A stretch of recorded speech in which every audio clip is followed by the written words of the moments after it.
হে আমার প্রতিপালক, আমি আপনার নিকট আশ্রয় প্রার্থনা করছি শয়তানের কুমন্ত্রণা হইতে। হে আমার প্রতিপালক, আমি আপনার নিকট আশ্রয় প্রার্থনা করছি তাদের উপস্থিতি হইতে।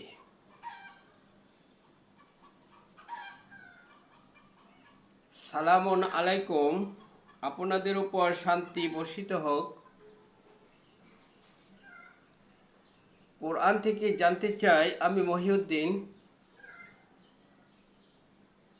কোরআন থেকে জানতে চাই চ্যানেলটি সাবস্ক্রাইব করে সাথে থাকুন।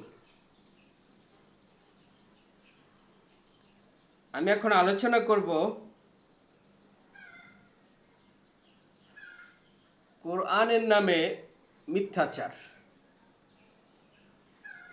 সুস্পষ্টভাবে কোরআনের আয়াতকে বিকৃত করে মানুষদের কাছে প্রচার করে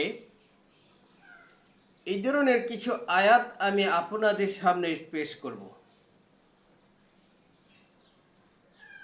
আমি প্রথমে সূরা মুতাফিফিন 7, 8, 9, 18, 19, 20 এই 6টি আয়াত সম্পর্কে আমি আপনাদেরকে বলবো।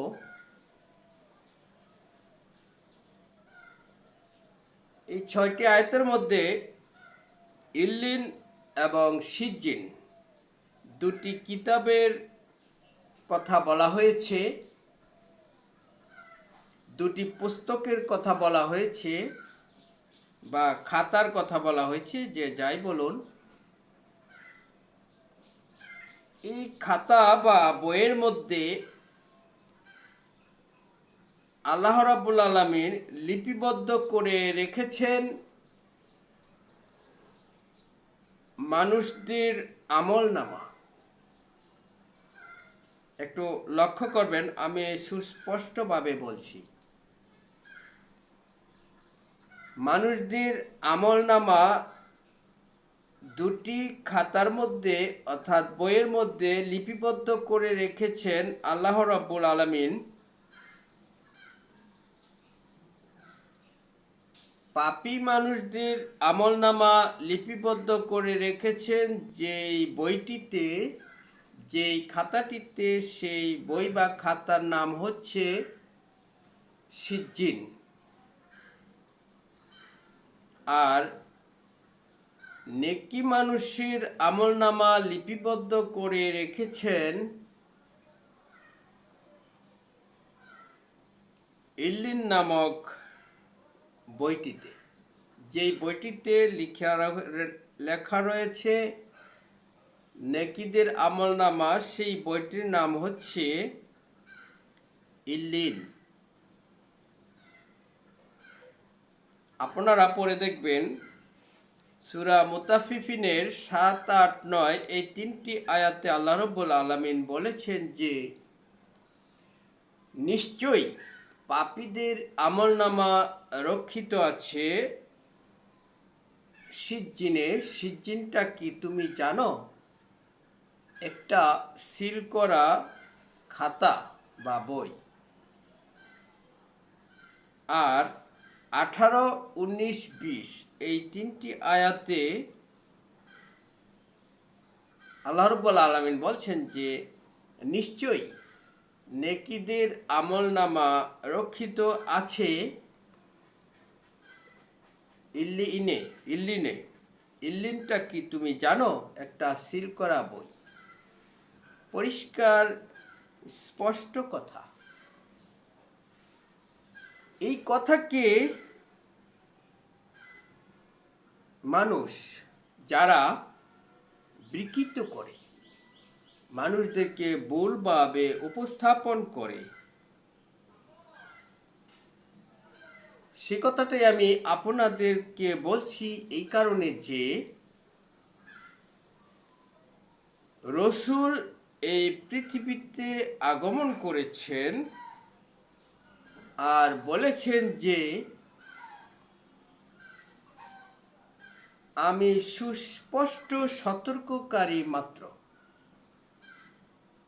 আমি ওহীর অনুসরণ করি, আমার প্রতি ওহী করা হয়। সূরা আহকাফ আয়াত নম্বর 9-এর শেষের দিকটা পড়ে দেখবেন। এ কথা আল্লাহর প্রিয় বান্দা নবী মোহাম্মদ বলেছেন। এটা কোরআনের আয়াত, সূরা আহকাফ আয়াত নম্বর 9।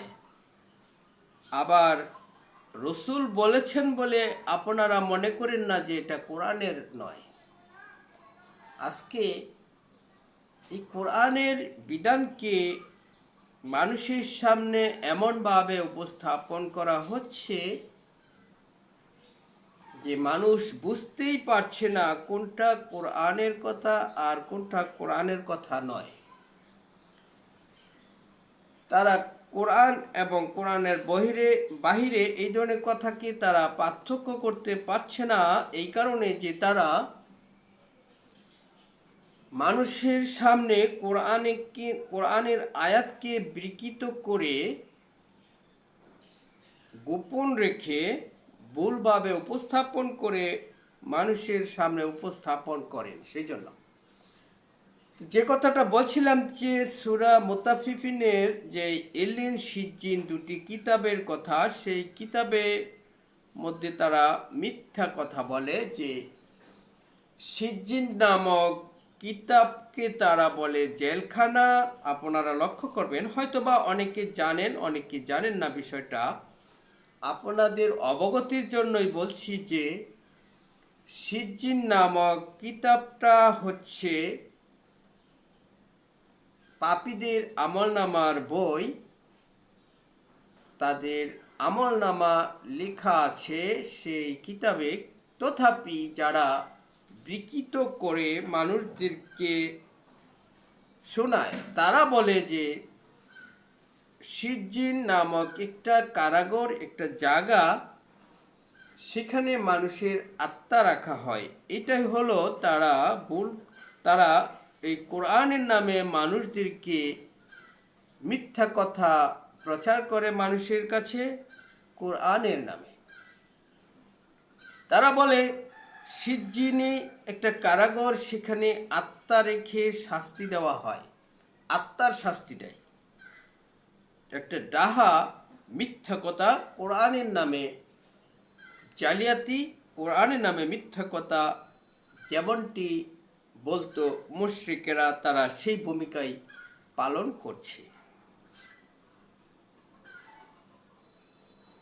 সূরা মুতাফফিফিনের 18, 19, 20 এই তিনটি আয়াত আল্লাহ রাব্বুল আলামিন যে কথাটা বলেছেন যে নেকীদের আমলনামা রক্ষিত আছে ইল্লিনে। আর তারা বলে কি যে ইল্লিনে আত্মা রাখা হয় নেকীদের, সেখানে তাদেরকে আরাম আয়েশে ঘুম পাতিয়ে রাখা হয়। এই যে ভুল উপস্থাপন, ভুল মিথ্যা কথা মানুষের সামনে প্রচার করা হচ্ছে, সেটা আমি আপনাদেরকে ভুল ভাঙিয়ে দেওয়ার জন্য বলছি যে ইল্লিন এবং সিজ্জিন সিল করা দুইটা কিতাব বা বই, দুইটা কিতাবের নাম, একটার নাম হচ্ছে সিজ্জিন, আরেকটার নাম হচ্ছে ইল্লিন।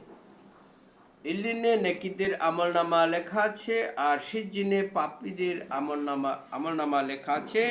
এখানে আত্মা রাখার কোনো বিষয় নয়, এখানে শাস্তি দেওয়ার কোনো জায়গা নয়।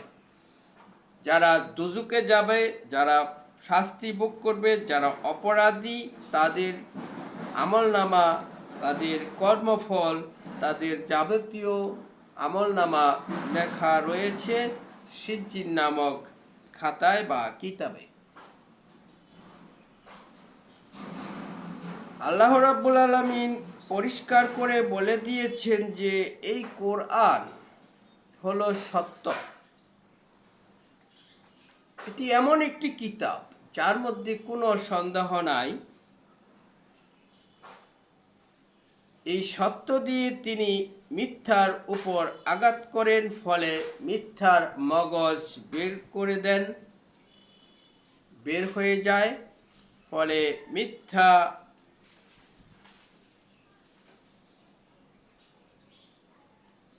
মিথ্যার উপর নিক্ষিপ্ত করার ফলে মিথ্যা নিচ্ছিন্ন হয়ে যায়, বিলীন হয়ে যায়।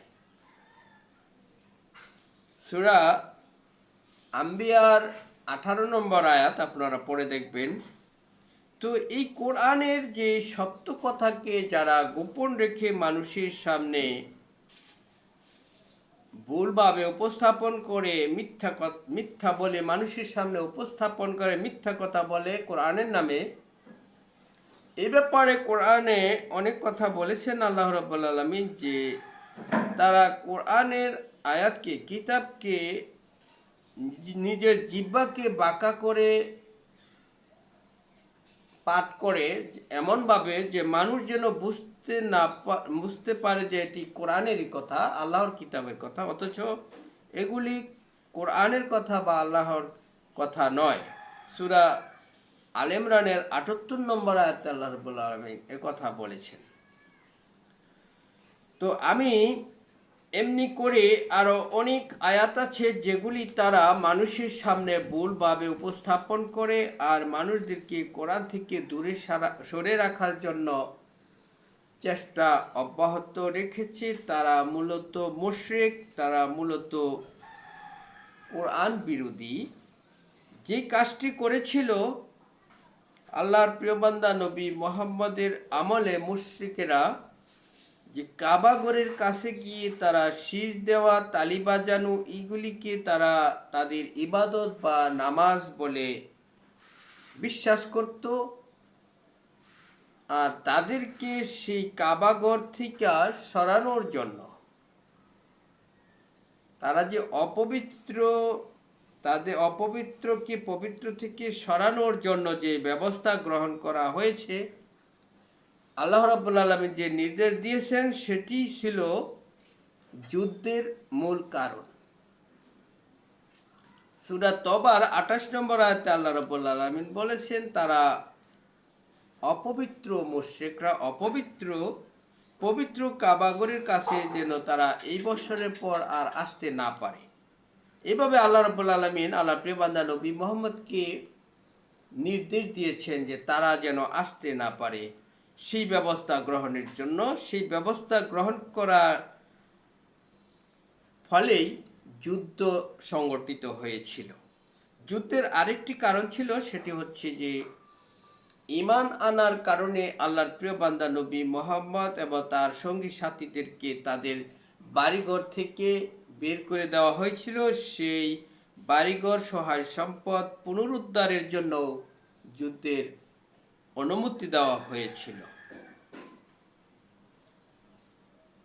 আল্লাহ রাব্বুল আলামিন কোরআনে তার প্রিয় বান্দা নবী মুহাম্মদকে যে কথাটা বলেছেন যে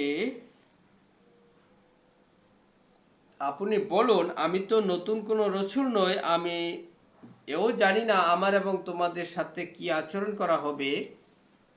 আমার প্রতি ওহী করা হয়, আমি শুধু ওহীর অনুসরণ করি, আমি সুস্পষ্ট সতর্ককারী মাত্র। এই যে সুস্পষ্ট সতর্ককারী হলো আল্লাহর প্রিয় বান্দা নবী রসূলগণ, তারা মানুষের কাছে সুস্পষ্টভাবে এই কোরআন, এই আল্লাহর বাণী প্রচার করাটাই ছিল তাদের দায়িত্ব। আল্লাহ রাব্বুল আলামিন ঈমানদার এবং মুমিনদেরকেও বলেছেন যে স্মরণ করো যখন আমি কিতাবীদের কাছ থেকে তাদের ওয়াদা নিয়েছিলাম যে তোমরা কিতাবের কথা মানুষের কাছে সুস্পষ্টভাবে প্রকাশ করবে, প্রচার করবে, তা গোপন রাখবে না। তথাপি তারা এই কথাকে পিছনে রেখে দুনিয়ার নগণ্য বিনিময় গ্রহণ করতে লাগলো। সূরা আল ইমরানের ১৮৭ নম্বর আয়াত আপনারা পড়ে দেখবেন। তো যে কথাটা আমি বলেছি যে তারা কোরআনের আয়াতের নামে মিথ্যা কথা বলে মানুষদেরকে শোনায়, সেই মিথ্যা কথাগুলি কি কি সেগুলি আমি আপনাদের সামনে বলতে গেলে অনেক কথা। তো আমি অত কথা না বলে আমি আরো একটি কথা বলতে চাই, সেটি হচ্ছে যে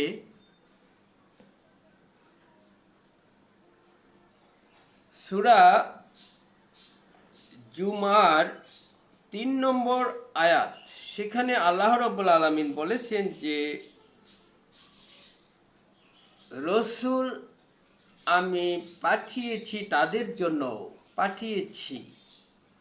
এই রসুল এসেছে তাদের জন্য যারা এখনো তার সাথে মিলিত হয়নি,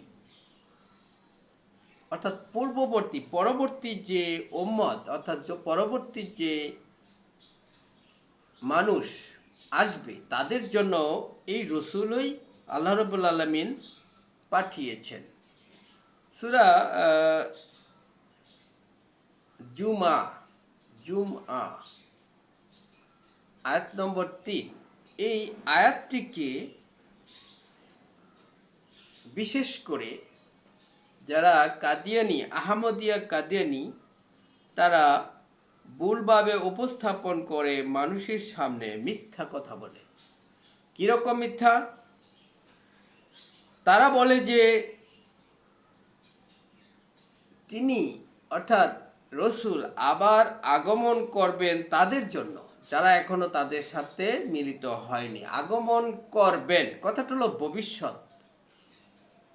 আর আয়াতটি আপনারা পড়ে দেখবেন, সেখানে স্পষ্টভাবে লেখা আছে, এমনকি তাদের অনুবাদ লেখা, তাদের লিখিত অনুবাদ কোরআনের মধ্যেও এই কথাই লেখা আছে যে তিনি আগমন করেছেন, তিনি এসে গেছেন তাদের জন্য যারা আসবে পৃথিবীতে পরবর্তীতে, তাদের জন্য রসুল হিসাবে আগমন করেছেন, এসে গেছেন। আর তারা বলে আগমন করবেন, আসবেন, ভবিষ্যৎ। এই কথা বলে মানুষদেরকে বোঝাতে চান যে তারা যে নবী দাবি করে সেই নবী ওই নবী, যে নবীর কথা আসবেন বলে বলেছে সূরা জুমার 3 নম্বর আয়াতে। এই আসবেন না, এখানে এসেছেন, এসে গেছেন ওদের জন্য যারা এখনো তার সাথে মিলিত হয়নি। তারা বলে আসবেন, আর আয়াতে আছে এসেছেন। এই যে একটা বিপরীত কথা,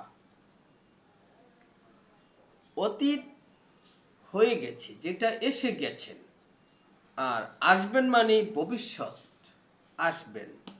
তাদের ভাষায় তারা যাকে নবী বলে স্বীকার করে, তার কথা বলছে, তাকে তারা নবী হিসেবে মানুষের কাছে প্রচার করার জন্য এই মিথ্যা কথা, এই আয়াতটির নামে মিথ্যা কথা মানুষদেরকে শোনাচ্ছে যে এসে গেছে, আসবেন।